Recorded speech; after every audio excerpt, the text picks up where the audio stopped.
8일이 한국의 어버이날이었습니다. 그리고 오늘이 가톨의 어머니 날입니다. 그리고 오늘 우리는 어버이 주일로 지키고 있습니다. 그래서 결혼하신 모든 분들 가슴에는 카네이션이 지금 다 달려있는 걸로 알고 있습니다. 1년 365일 중에서 유일하게 자녀들로부터 감사합니다 라는 소리를 듣는 날, 그리고 대접을 받는 날이 어버이날이 아닐까 생각이 됩니다. 저도 어버이날에 우리 다은이가 주는 카네이션과 카드를 받았습니다. 현빈이는 2년째 꽃이 없습니다.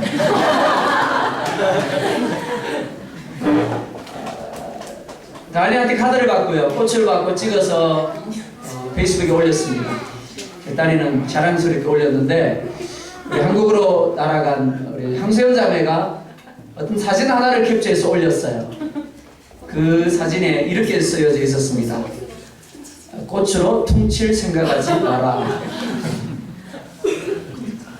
1년 365일 속만 섞이다가 어버이날이라고 꽃 하나 사주고 감사합니다. 그리고 땡! 그러지 말라는 겁니다. 여러분 어떻습니까? 오늘은 아버지라는 제목으로 부모의 마음, 하나님의 마음을 함께 살펴보고자 합니다. 하나님이 사람을 하나님의 형상대로 지으셨습니다. 수많은 피조물 중에서 하나님의 형상대로 지음받은 것 오직 사람뿐이었습니다. 사람을 지으신 하나님, 그 사람에게 지으신 모든 것을 다 주셨습니다. 그런데 한 가지 단서를 다셨습니다. 동산에 있는 모든 나무의 실과를 마음대로 먹되 동산 중앙에 있는 선악을 알게 하는 나무의 실과는 따먹어서는 안 된다라는 것입니다. 그러니까 하나님은 당신을 함께 만드신 사람에게 모든 것을 허용하시되 오직 선악을 알게 하는 나무의 실과만 허용하지 않으신 겁니다. 심지어 이렇게 말씀을 합니다. 그것을 먹는 날에는 반드시 죽으리라. 선악과는 하나님의 권위를 상징합니다. 하나님이 왕이시고 하나님이 주인이시고 하나님이 아버지라는 것을 상징합니다. 에덴은 최초의 가정입니다. 하나님이 아버지고 아담과 하와는 그의 자녀입니다. 하나님은 당신의 모든 것을 기꺼이 자녀된 아담과 하와에게 다 주셨습니다. 그런데 아담과 하와에게 한 가지를 요구하십니다. 그것이 무엇이가 하면 내가 너희 아버지 맞지? 그러면 아버지라고 인정하는 것, 그것만큼은 잃어버리지 말자라고 약속한 겁니다. 아버지가 가진 권위를 인정하고 순종할 것을 요구하신 겁니다. 이는 뱀이 하와에게 유혹할 때 한 말을 통해서 밝히 알 수 있는 부분입니다. 뱀은 말합니다. 너희가 그것을 먹어도 결코 죽지 아니할 것이다. 죽지 않는 것만이 아니라 하나님과 같이 될 것이다. 여기서 하나님과 같이 된다는 것, 진짜 하나님이 된다는 것이 아닙니다. 자기 자신이 왕이 되고 자기 자신이 주인이 되고 그래서 자기 마음대로 살아가게 될 것을 의미하는 겁니다. 아담 이후에 태어나는 모든 사람들, 바로 이 하나님과 같이 된 마음을 가지고 태어납니다. 즉 하나님을 왕으로 주인으로 인정하는 것이 아니라 자기 자신을 왕으로 삼고 자기 자신을 주인으로 삼는 마음을 갖고 있습니다. 우리 아이들 얼마나 예쁩니까? 참 이쁘게 율동하죠, 그죠? 우리 눈으로 보기에는 썩 잘하지 않을 수도 있습니다. 그런데 단순히 눈을 친 것, 고개를 갸우뚱 손을 흔드는 것만으로도 너무 이쁩니다. 그런데 그런 우리 다수리에게, 우리 다빈이에게 뭐가 있다고요? 바로 아담의 유전된 하나님과 같이 된 마음이 있다라는 겁니다. 그러니까 아무리 노려도 어떻더라고요? 어느 순간에 자기 마음대로 하려고 하는 겁니다. 자기 마음대로 안 되면 어떻게 합니까? 덜어눕습니다. 울고 마치 세상이 끝날 것처럼 난리인 겁니다. 그런데 하나님과 같이 되기 위해서 선악과를 따먹은 결과가 무엇입니까? 죽음입니다. 영적인 죽음이 왔고 육적인 죽음이 왔습니다. 하나님과의 관계가 깨어졌고 사람과의 관계가 깨어졌고 피조물 간의 관계가 깨어졌습니다. 하나님이 주신 복을 다 잃어버렸습니다. 그리고 불행과 문제로 가득한 삶을 살게 되었습니다. 그래서 하나님께서 그 아들 예수 그리스도를 보내셨습니다. 예수 그리스도의 십자가 이생을 통하여 뒤틀어진 세상을 회복하기를, 잃어버린 모든 것들을 회복하기를 원하신 겁니다. 자기 자신을 왕으로 주인으로 삼고 권위를 인정하지 않으려는 세대 가운데 하나님의 권위를 인정하고 순종함으로 본래 하나님이 주시고자 했던 그 모든 것들을 누리게 하고자 하셨던 겁니다. 오늘 보면 11절을 보면 이렇게 말씀을 합니다. 또 이르시되 어떤 사람에게 누가 있었더라고요? 두 아들이 있었는데 라고 말합니다.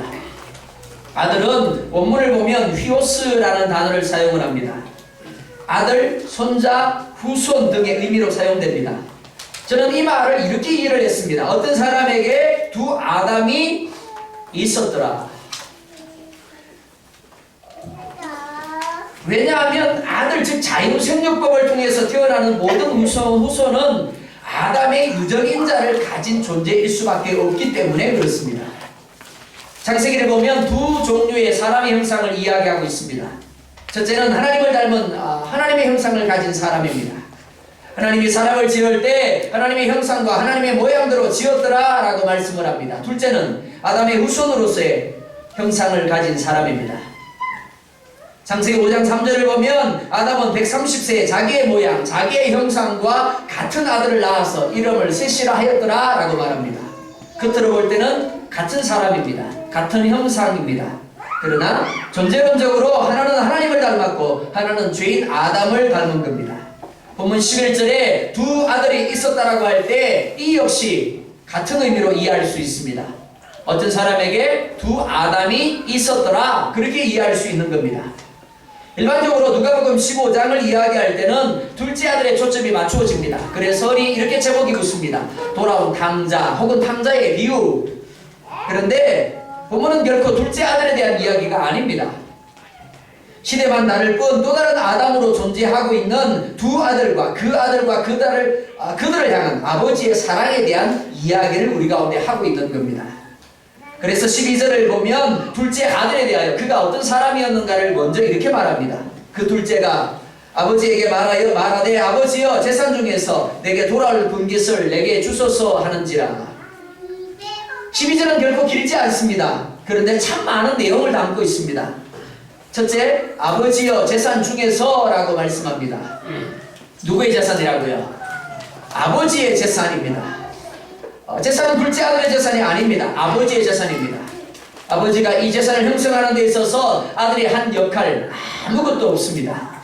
그러니까 아들은 이 재산에 대한 권리를 갖고 있지 않다라고 할 수 있습니다.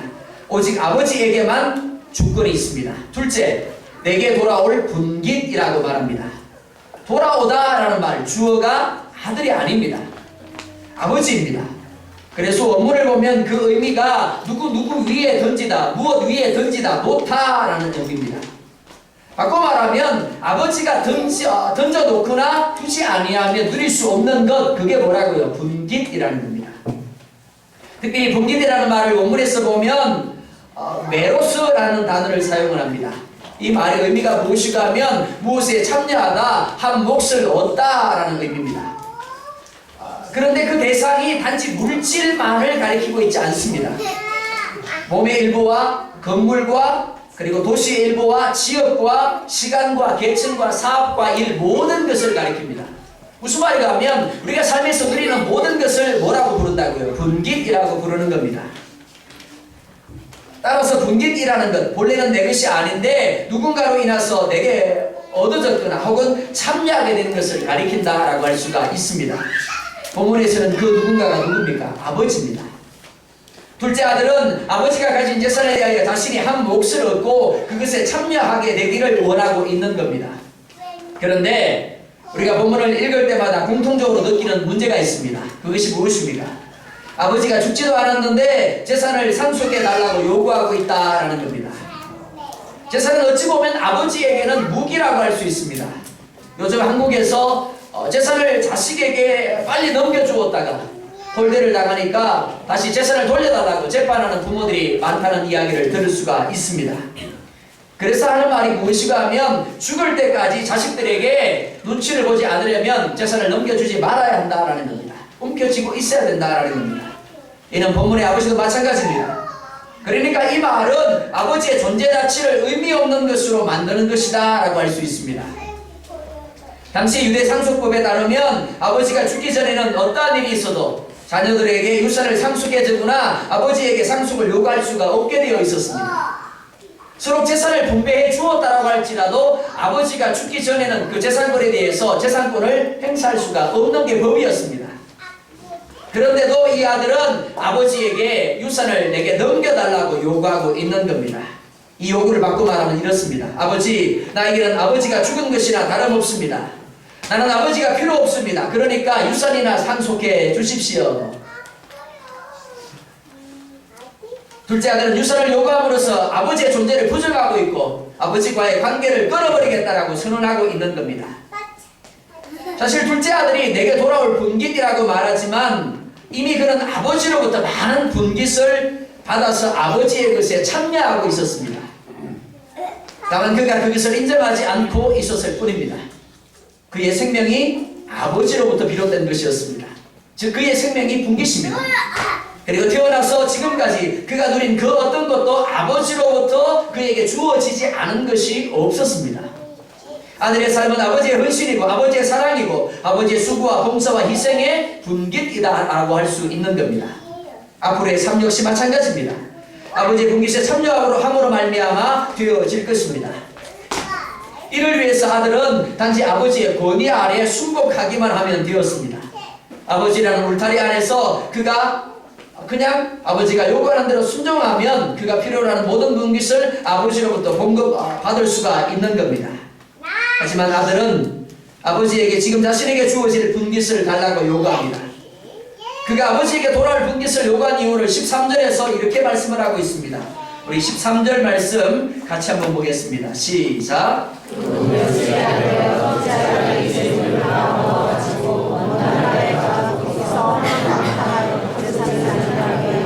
아멘. 아들이 어디로 갔다고요?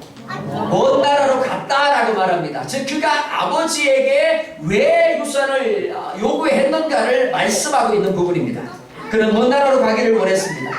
여기서 멀다라는 말, 언어를 보면 장소적으로 멀리 떨어져 있는, 시간적으로 오래 지속하는 이라는 의미입니다. 무슨 말인가 하면 둘째 아들은 아버지의 영향권 아래에서 되도록 더 멀리 그리고 더 오래도록 떨어져 있고 싶어 했다라는 겁니다. 아들은 기본적으로 아버지가 가진 분깃을 누리기 위해서 집에 머물러야 한다는 조건을 가지고 있었습니다. 뿐만이 아니라 아버지를 아버지로 인정해야만 했습니다. 즉 아버지를 자신의 주권자로 인정을 해야 했습니다.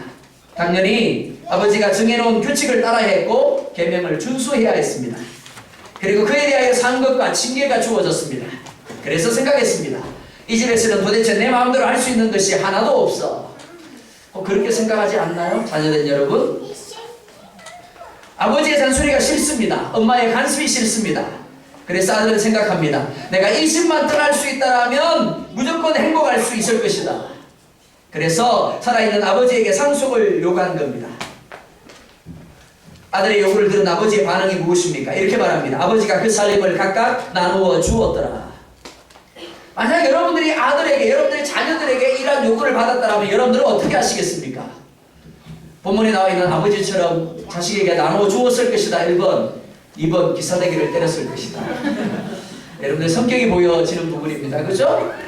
속으로만 생각하시기 바랍니다.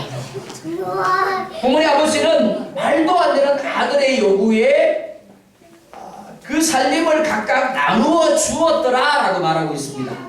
자, 이 말씀은 두 가지를 우리 가운데 말씀합니다. 첫째, 아버지는 첫째 아들과 둘째 아들 모두에게 자신들의 몫을 나누어 주었다라는 겁니다. 우리가 오해하는 부분이 무엇이고 하면 늘 둘째 아들의 초점이 맞춰지다 보니까 둘째 아들에게만 유산을 주었고 둘째 아들이 가지고 갔더라 이렇게 생각합니다.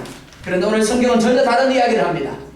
둘째 아들이 요구했을 뿐인데 첫째 아들에게도 둘째 아들에게도 각각 그 몫의 살림을 나누어 주었더라 라고 말하고 있는 겁니다. 하지만 관리대로 첫째 아들은 재산에 대한 권리 행사를 아버지가 돌아가신 후에나 할 수가 있었습니다. 반면 둘째 아들은 자기에게 주어진 시간과 물질과 삶들을 자기 마음대로 하고 싶었습니다. 그래서 어떻게 했다고요? 며칠이 안 되어서 아버지라는 울타리를 끊어버리고 먼 나라로 떠나갑니다. 이는 마치 하나님이라는 울타리를 끊어버리고 스스로 하나님이 되어 살기를 원했던 아담의 모습과 너무나 흡사하다라고 할 수가 있습니다. 둘째, 아버지는 아들이 요구하는 분깃을 준 것이 아니라, 즉 재산을 준 것이 아니라 뭘 주었다고요? 살림을 나누어 주었다라고 말하고 있습니다. 아들이 요구한 것은 본문을 보면 우시아, 즉 재산입니다. 그런데 아버지는 아들에게 우시아가 아닌 비로스를 나누어 줍니다. 비로스가 무엇이가 하면 본문에는 살림으로 나와 있는데 재산이라는 의미도 있지만 일반적으로는 생명을 가리킵니다. 생명을 유지하는 데, 즉 삶을 유지하는 데 필요한 모든 도구와 수단을 가리킵니다. 즉 둘째 아들의 요구에 아버지는 그냥 재산을 조금 떼어서 주지 않았다라는 겁니다. 그가 살아가는 데 필요한 모든 것을 주었습니다. 뿐만 아니라 자신의 생명조차도 그에게 나누어 주었음을 이야기하고 있는 겁니다. 그가 돌아오기를 기대했습니다. 그리고 아들을 살리기 위해서 자신의 생명을 나누어 준 겁니다. 왜 아버지가 작은 아들이 멀리 떠날 것을 알면서도 아들에게 살림을 나누어 주었을까요? 왜 하나님은 아담이 선악과를 따먹고 범죄하실 것을 알면서도 그대로 두셨을까요? 아이들이 무언가를 잘못했을 때 혼날 때마다 이렇게 말합니다. 엄마 아빠 다시는 안 그럴게요. 우리 영상 속에 아이들도 똑같은 이야기를 했어요. 그죠? 우리 태그리가 그랬죠? 엄마 아빠 이제는 말로만 하지 않고 정말 하나님이 엄마 아빠가 기뻐하는 아들이 되겠습니다. 자, 우리 송 집사님 믿습니까? 네. 자, 우리 재아가 약속한 우리 연주 집사님 믿나요? 네, 이럴 때 참 가증스럽다는 생각을 합니다. 네, 우리 아이들은 늘 똑같은 이야기를 합니다. 엄마 아빠 잘못했어요. 다시는 안 그럴게요. 정말 믿으시나요? 정말 아이들이 다시는 똑같은 잘못을 저지르지 않을까요? 정말 사랑스러운 아들이 되고 딸이 되어줄까요? 그럼 얼마나 좋겠습니까? 만약 여러분들이 그 말을 믿는다면 여러분들이 제정신이 아닙니다. 믿지 않습니다. 다만 사랑 때문에 속아 넘어가는 겁니다. 내 안에 내 아들을 향한 내 딸을 향한 사랑이 있기 때문에 그 사랑 때문에 마치 그럴 것처럼 속아 넘어가는 거예요. 그리고 또 똑같은 이야기를 또 듣는 거예요. 우리의 자유의지는 하나님께 순종하게 하는 것이 아니라 거스리고 대적하며 불순종하는 데 노련합니다. 그러다 보니까 하나님 잘못했습니다 라고 회개기도하고는 교회 문만 나가면 똑같은 죄를 또 지어요. 그런데도 하나님이 그 회개기도에 어떻게 하시더라고요? 눈을 감고 속아 넘어가 주시는 거예요. 하나님이 내가 또 죄를 지을 것을 알고 있습니다. 그럼에도 불구하고 속아 넘어가 주세요. 그리고 어떻게 하시더라고요? 자신의 생명인 아들 예수 그리스도를 우리를 위하여 비호스게 주시는 겁니다. 살림을 나누어 주시는 겁니다. 이것이 우리를 향한 하나님의 마음입니다. 하나님의 사랑입니다. 아버지의 사랑입니다. 아버지 곁을 떠나 먼 나라로 간 작은 아들이 어떻게 됩니까? 13절 하반절을 보면 이렇게 말합니다. 거기서 허랑방탕하여 그 재산을 낭비하더니. 자, 질문입니다. 여기서 중요한 단어가 뭘까요? 재산. 예. 예, 그 마음이 어디에 있는가가 보여집니다. 먼 나라. 예, 또요. 자, 여기서 정말 중요한 단어가 무엇이가 하면 거기서라는 단어입니다. 잠언 14장 12절은 이렇게 말씀을 합니다. 어떤 길은 사람의 보기에 바르나 필경은 사망의 길이니라. 우리가 보기에 행복의 길처럼 보이고 복의 길처럼 보이고 생명의 길처럼 보일 수 있습니다. 그러나 중요한 것은 내가 보기에 어떠하냐가 아니라 하나님이 보시기에 그 길이 행복의 길이어야 하고 복의 길이어야 하고 생명의 길이어야 한다는 겁니다. 둘째 아들의 삶에서 달라진 것이 무엇입니까? 장소가 달라졌습니다. 그리고 존재가 달라졌습니다. 이전에는 아버지가 왕과 주인으로 있는 집에 머물고 있었습니다. 하지만 지금 그는 어디에 머물고 있다고요? 거기에 머물고 있습니다. 그리고 스스로 왕과 주인이 되어서 머물고 있습니다. 그 삶을 보면은 이렇게 표현하고 있습니다. 허랑방탕하고 낭비하였더라. 그럼 허랑방탕이 뭔데요? 허랑방탕을 원문에서 보면 방탕하다, 무절제하다라는 의미입니다. 그리고 제멋대로 살다라는 의미를 가지고 있습니다. 그리고 낭비는 기질하여 날려버리다라는 의미입니다. 자, 이 말씀을 여러분 오해하지 마시기 바랍니다. 저는 주일학교 때부터 이 말씀을 질리도록 들었습니다. 그런데 이 말씀을 들을 때마다 한 이야기가 뭐가 하면 밑에 보면 이제 큰아들이 말합니다. 아버지의 재산을 창기와 함께 날려버린 그러다 보니까 그 말 때문에 그런지는 몰라도 둘째 아들이 먼 나라로 가서 어떻게 생활했더라고요? 여자 끼고 못된 친구들과 어울려서 술 퍼마시고 그렇게 해서 결국 재산을 날려버렸다라고 해석을 합니다. 근데 그게 아니다라는 겁니다. 오늘 성경은 첫 번째 그가 방탕하였더라라고 말합니다. 허랑방탕하였더라. 이 말의 의미가 뭐라고요? 무절제하였다라는 겁니다. 아버지가 정한 계명, 아버지가 정한 규례, 아버지의 말씀대로가 아닌 자기 멋대로의 무절제한 삶을 살았다라는 겁니다. 뿐만이 아니죠. 낭비하였더라. 낭비가 뭐라고요? 키질하여 난리다. 자기 딴에는 자기가 생각하는 대로 열심히 살았을 겁니다. 열심히 노력도 했겠죠. 근데 어떻게 했다고요? 하나님이 그 삶을 날려버리셨더라.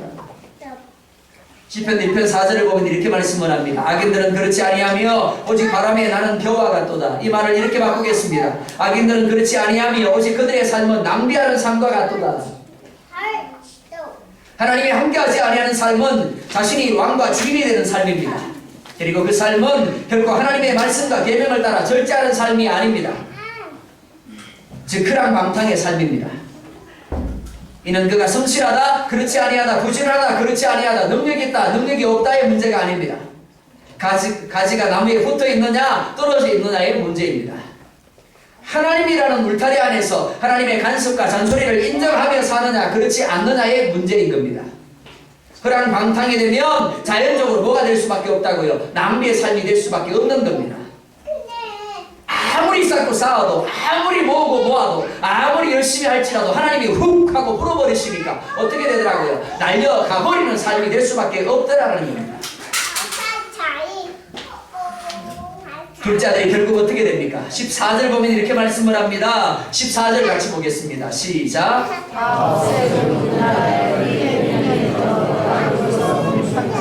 왜요? 둘째 아들이 왜 이렇게 되었는데요? 그가 못났기 때문에요? 그가 능력이 없었기 때문에요? 그가 열심히 안 했기 때문에? 아니요. 성경은 그렇게 말하고 있지 않습니다. 그의 삶이 허랑방탕한 삶, 즉 하나님이 없는 무절제한 자기 멋대로의 삶이고 하나님이 훅 하고 불어버리시는 낭비의 삶이기 때문에 아무리 모아도 아무리 열심히 해도 결국 그는 망할 수밖에 없었더라 라고 말하고 있는 겁니다. 다 없어져 버렸습니다. 뿐만이 아니라 그게 흉년이 왔고 그가 궁핍하여졌다라고 말하고 있습니다. 왜 그렇습니까? 아들의 삶은 비로소 아버지와 함께하게 될 때 우리는 분깃의 삶이었기 때문에 그렇습니다. 그러니까 아무것도 가지지 못해도 아버지와 함께 있는 것만으로 그는 부족함이 없는 존재가 됩니다. 그래서 다윗은 말합니다. 여호와라 나의 목자시니 내가 부족함이 없으리로다. 반면 하나님을 떠난 삶은 낭비의 삶이 될 수밖에 없습니다. 아담은 하나님과 같이 되면 모든 것이 잘 될 줄 알았습니다. 하지만 정반대 결과가 주어졌습니다. 오히려 하나님으로부터 누렸던 모든 분깃들이 다 떠나가 버렸습니다. 에덴 동산에서 쫓겨났습니다. 죽으라고 일해야 겨우 입에 불칠하게 되었습니다. 그러다가 죽습니다. 그런데 그게 끝이 아닙니다. 죄로 인하여 지옥불에 떨어지게 되었습니다. 크게 흉년이 들었더라 라고 말합니다. 백성 중 한 사람에게 붙여 살았는데 돼지를 치게 하였더라 라고 말합니다. 돼지 지엄 열매로 배를 채우고 나되 주는 자가 없었더라 라고 말합니다. 누가요? 누구야? 아버지께 사랑받았던, 그래서 부족함이 없었던 둘째 아들이요. 그런데 그 아들이 이제는 종이 되었고 그 아들이 이제 거지가 되었더라. 그렇게 말씀하고 있는 겁니다. 왜 이렇게 사는데요? 둘째 아들이 왜 이렇게 되었습니까?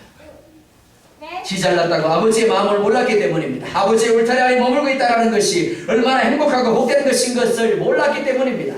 혹 여러분 그렇지 않나요? 우리 경식이 그렇지 않아요? 경식아 게임 그만해. 그럼 엄마한테 어떻게?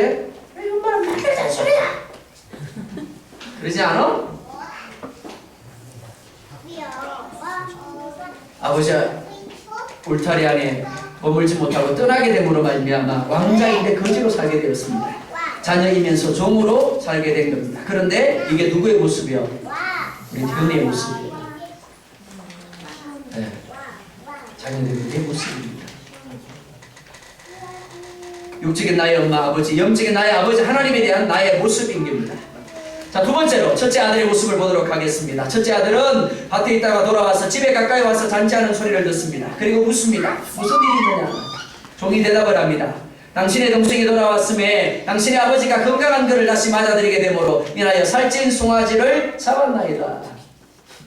그러자 첫째 아들은 노하여 들어가려 하지 않습니다.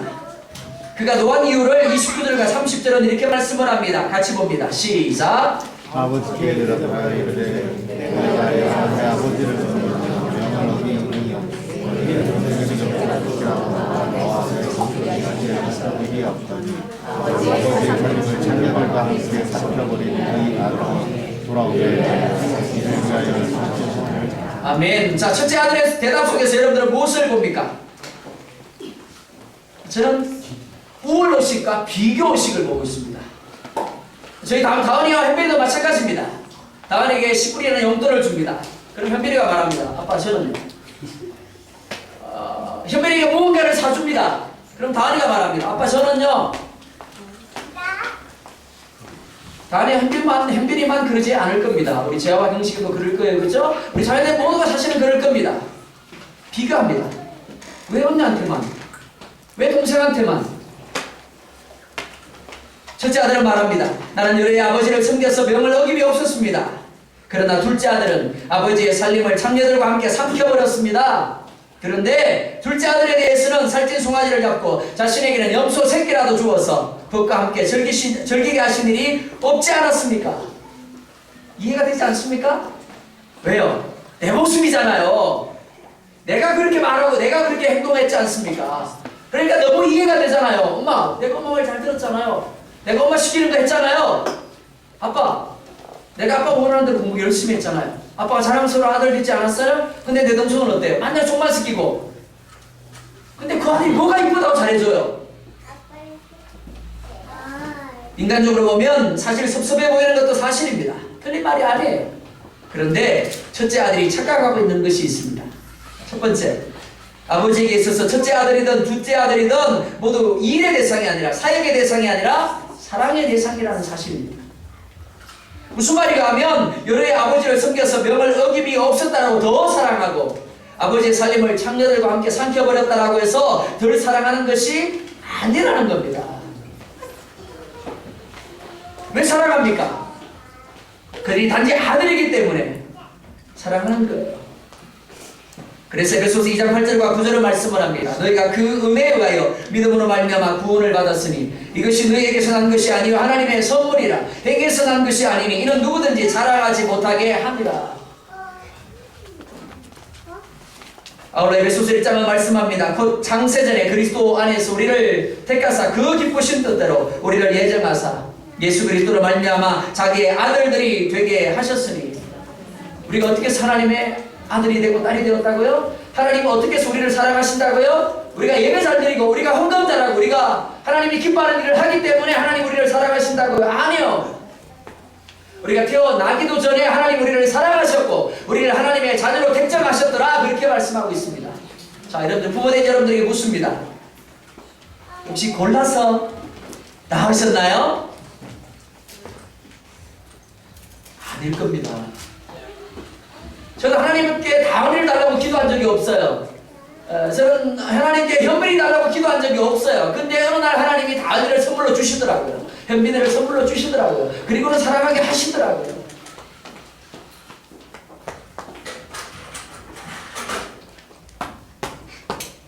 하나님 우리를 사랑하는 것이 어떤 조건이 아니라 하나님의 은혜로 되어진 것처럼 오늘 부모가 자녀를 사랑하는 것 역시 마찬가지입니다. 그가 가진 어떤 조건이 아니라 단지 내 아들이고 내 딸이기 때문에 사랑하는 겁니다. 첫째 아들은 여기서 착각하고 있었습니다. 두 번째 첫째 아들의 착각은 아버지가 가진 재산의 전부가 자신의 것이었다는 것을 알지 못한 겁니다. 아버지는 둘째 아들의 요구에 따라 살림을 나눌 때 둘째 아들에게만 준 것이 아닙니다. 첫째 아들의 몫으로도 각각 나누어 주었다라고 말씀을 합니다. 다만 둘째 아들은 멀리 떠나서 자기 마음대로 그것을 사용하였고 첫째 아들은 아버지가 돌아가셔야만 그 효력을 발휘할 수 있는 겁니다. 그런데 물을게요. 첫째 아들이 필요가 생겼습니다. 그래서 아버지에게 이렇게 말합니다. 아버지, 살찐 송아지가 아니라 살찐 소가 10마리가 필요합니다. 그러면 아버지가 줄까요, 안 줄까요? 대답 잘 하셔야 됩니다. 자, 줄까요, 안 줄까요? 왜 대답을 안 하세요? 줍니다. 왜? 누구 거기 때문에? 아들 거잖아요. 이제 아버지가 보관하고 있을 뿐입니다. 언제까지? 아버지가 죽을 때까지요. 아버지가 죽을 때까지 보관하고 있을 뿐이고, 아들이 필요할 때마다, 그래서 요구할 때마다 내어 주어야 누구한테 있다고요? 아버지에 있는 거예요. 그런데 문제가 뭐라고요? 첫째 아들은 요구하지 않은 거예요. 아버지의 그 마음을, 아버지가 가지고 있는 그 재산의 의미를 이해하지 못했기 때문에 아버지에게 요구하지도 않았고, 그래서 누리지 못한 겁니다. 그리고 오해하고 있었던 겁니다. 그래서 31절을 보면 이렇게 말합니다. 31절 같이 보겠습니다. 시작.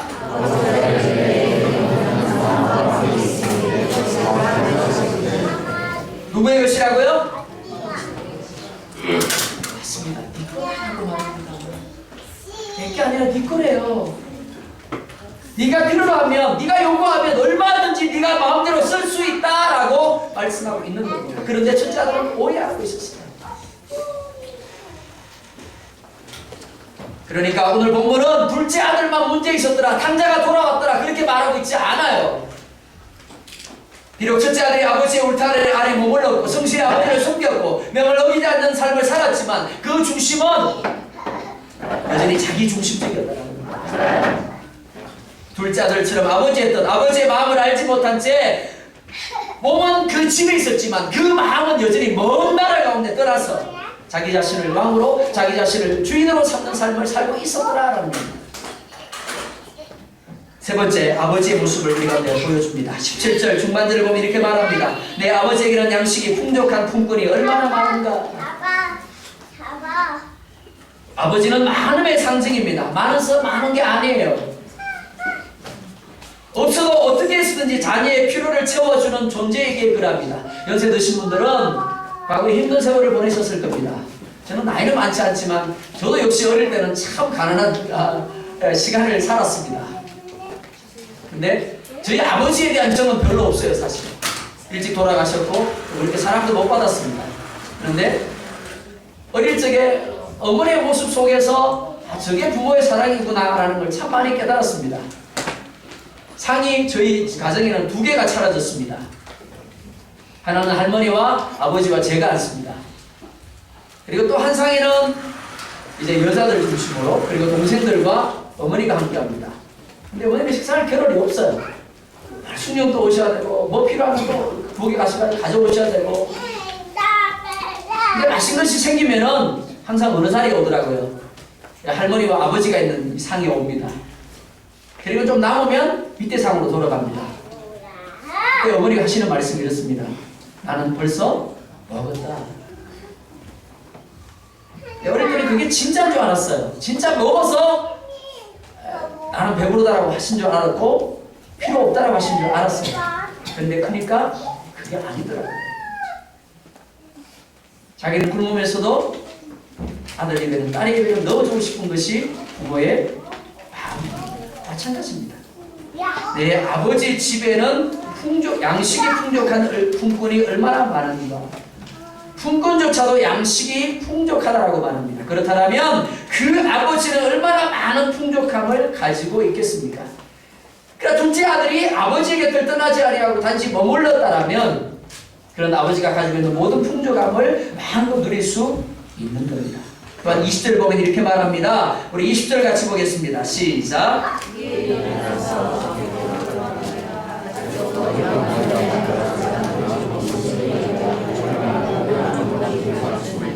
아멘. 둘째 아들이 먼 나라로 떠나갔습니다. 그 다음에 아버지 일상이 바뀝니다. 여전히 세월호 침몰 사고 이후에 자녀들이 돌아오지 않은, 시신을 찾지 못한 부모들이 이렇습니다. 아버지는 늘 동네 어귀로 나가서 아들이 혹시라도 돌아올까 기다립니다. 아버지가 그렇게 한 건 사랑 때문입니다. 아들이 자신의 살림 즉 생명이었기 때문입니다. 그래서 아들이 아들이라 일컬음을 감당치 못하겠다 할 때 22절과 23절에서 이렇게 말합니다. 우리 또한 같이 보겠습니다. 시작.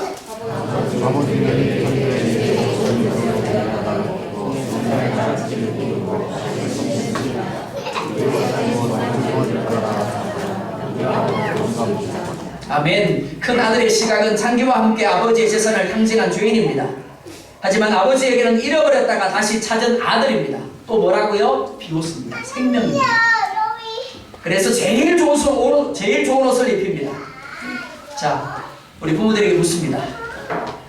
제일 좋은 옷을 입혔더라. 여기 해당하십니까? 못난 짓 했어요. 매를 들어야 맞습니다. 꾸짖어야 맞습니다. 소리쳐야 맞아요. 근데 어떻게 했더라고요? 정말로 제일 옷을 입혔더라. 왜요? 아무리 잘못해도 그가 잘못했습니다라고 말할 때 어떻게 하더라고요? 제일 좋은 옷을 입히는 것, 그게 부모의 사랑이랍니다. 손에 가락지를 끼웠습니다. 발에 실을 신겼습니다. 살찐 송아지를 잡아서 잔치를 베풀하였다라고 말합니다. 분명히 그는 죄인입니다. 징계를 받아야 마땅합니다. 그러나 그는 또한 아버지에게 생명이었습니다. 죄보다 뭐가 컸다고 생명이 컸습니다. 그래서 아버지는 그가 죄인임에도 불구하고 그가 지은 죄를 묻는 것이 아니라 오히려 그가 돌아온 것에 대하여 기뻐하며 즐거워하며 잔치를 베풀었다라고 말씀하고 있는 겁니다.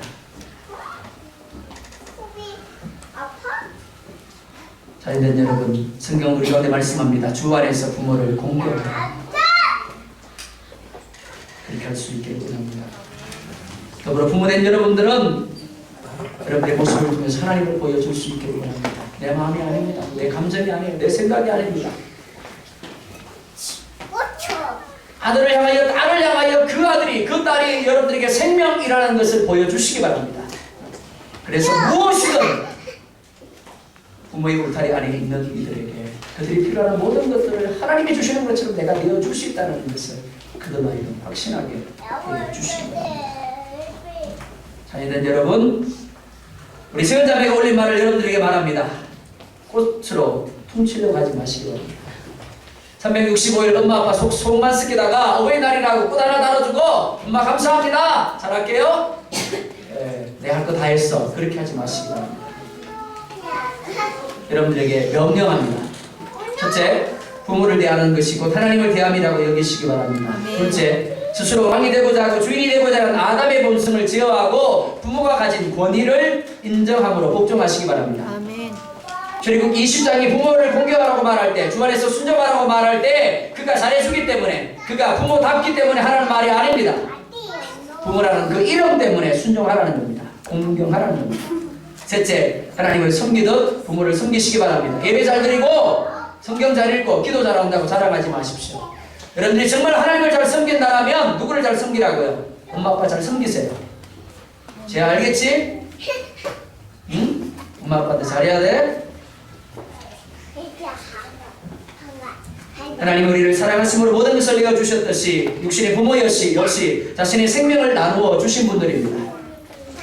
너는 내 하나님 여호와께서 명령한 대로 내 부모를 공경하라. 그리하면 내 하나님 여호와가 네게 준 땅에서 내 생명을 일고 복을 누리리라고 말씀합니다. 이 복을 누리는 우리 모든 자녀들이 될 수 있기를 주의 이름으로 축원드립니다. 아멘. 영상 하나 보겠습니다.